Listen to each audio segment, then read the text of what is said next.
medicinski zalog ili pravo medicinskih ustanova na dio vaše odštete nakon auto udesa u Americi. Zdravo, ja sam Nedim Ramić, advokat za auto udese ovdje u St. Louis, Missouriju i danas ćemo pričati malo o založu ili pravu medicinskih ustanova ili doktora da dobiju dio vaše odštete od auto osiguranja. Šta je taj zalog, šta je to pravo? U suštini, nakon auto udesa vi odete u bolnicu i ta bolnica zna da vi najvjerovatnije imate pravo na neku odštetu od auto osiguranja. I oni onda pošalju pismo tom osiguranju vama, nama kao advokatima koji kaže hej, nemojte isplatiti klijenta prije nego što platite nas.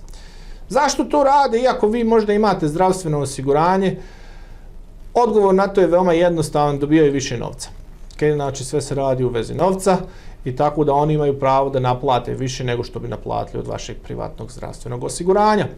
Ko ima pravo na dio vašeg novca od auto udesa? To su u suštini bolnice, doktori, kiropraktori, fizikalni terapeuti i sl. Kako mogu dobiti to pravo?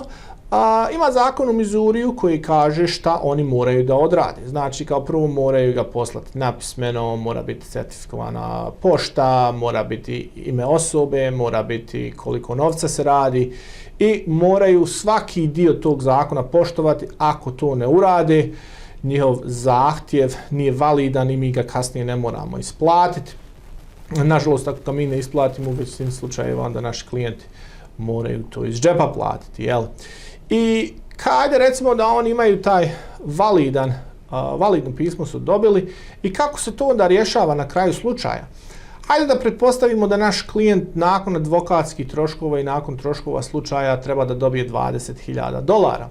Zakon kaže da ti doktori koji imaju taj medicinski založ ne smiju dobiti više od 50% od onoga što klijent dobije. To jest od tih 20.000 oni imaju pravo da dobiju 10. Nekad to igra nama u korist zato što su računi tako veliki, a odšteta od drugog osiguranja tako mala zato što nije bilo više. Mi u svakom slučaju pokušamo da smanjimo te račune što više možemo, tako da što više ostane u džepu našeg klijenta, jel? Ako imate bilo kakvih pitanja vezano za ovu temu, nazovite me na 314 352 6800. Hvala i prijatno.